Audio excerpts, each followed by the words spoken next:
Black Swan. The 12 Lessons of Abandonment Recovery by Susan Anderson. Lesson 12.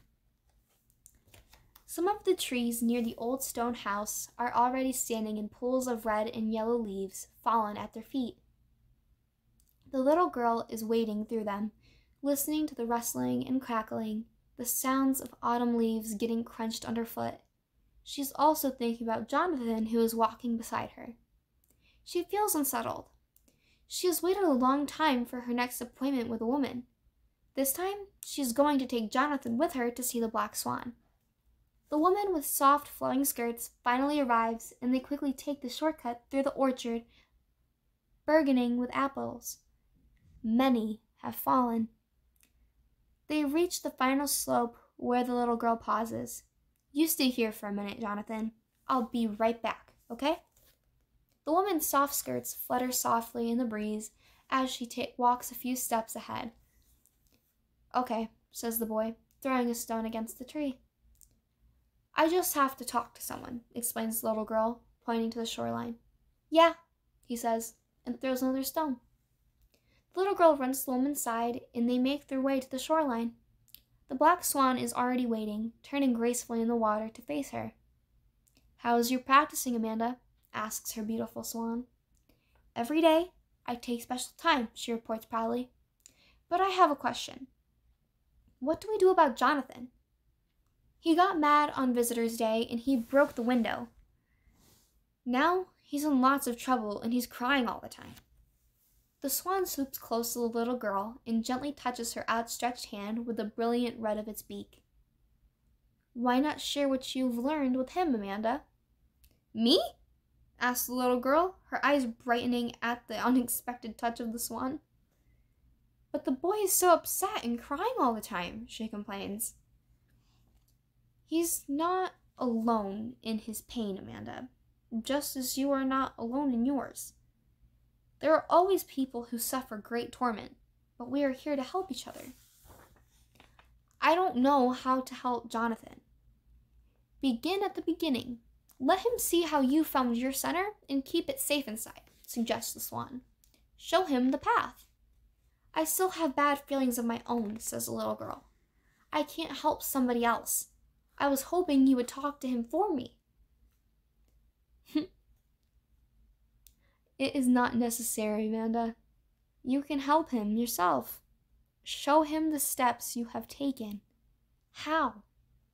"Begin at the beginning.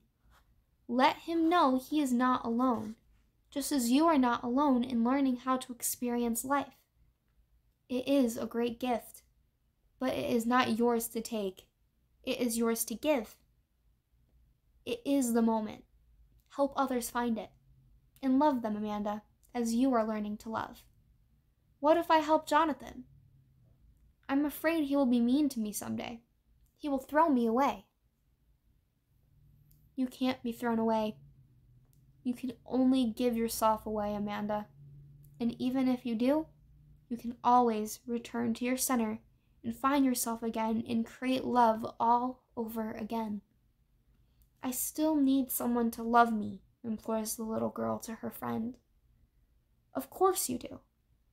And if you take time every day to imagine receiving what you want, you will have what you want, including someone special. You will have other loving people as well, if it is what you are imagining and wanting. But remember that you are a source of love yourself, Amanda. Feel its warmth and let it shine outward. Give yourself fully to the moment, and each moment will be love. It will be a journey, always in the present," says the swan. "You will find it. You have the whole universe to explore within and without." "I have to go now," says the little girl. "I don't want to keep Jonathan waiting. He might be worried." She turns and runs back up the slope. The woman unfolds her arms and dusts herself off as the breeze catches her skirts. "It is she who has trouble waiting," says the woman, standing before the great swan.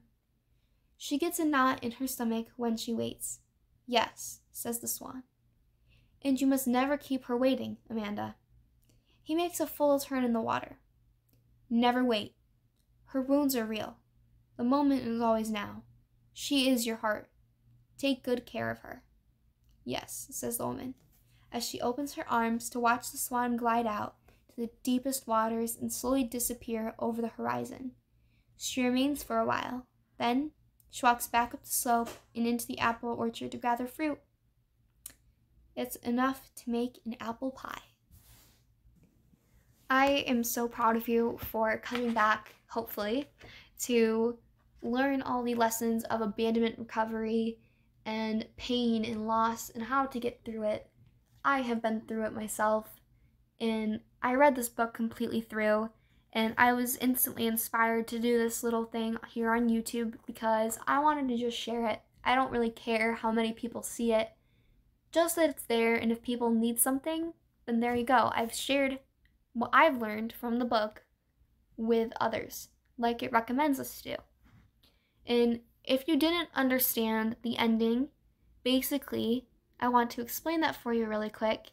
The woman with the fluttering skirts who had that nice scent and everything like that, that was the adult version of Amanda. She had been going through her childhood and going through those steps to heal her childhood trauma and wounds.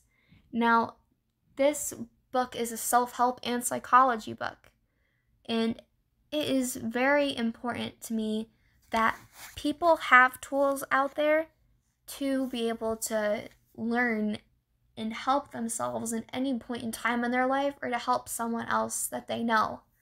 And I really just want to make sure you understand that these things are difficult to go through. When I first read this book, I was crying and crying and crying because I was really trying to apply what I was learning from this book into my life. I was working really hard for it, and every time I kept going through the lessons, I was like, oh my God, oh my God, oh my God.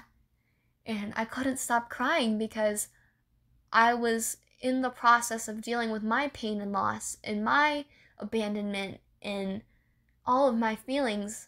I was pushing away all of my wounders. I was doing what I needed to do from the book, and realizing it in my head as I continued reading really brought out more emotions, but more happy tears than anything, because I was realizing I'm doing it. I'm working on healing. And that is so, so important. And I wanted to give that experience to other people. And this book, if you want to actually have a real hard copy of it, you can find it on Amazon, Barnes & Noble, wherever you get your books from. Just look up Black Swan, The 12 Lessons of Abandonment Recovery by Susan Anderson, as I have stated in each little episode here. And you will get to buy the book. It's about $17, so it's definitely something I recommend doing if you want to have a copy, or if you just want to keep returning to these videos here, go for it. Thank you for going through this little journey with me, and I hope you enjoyed our time together.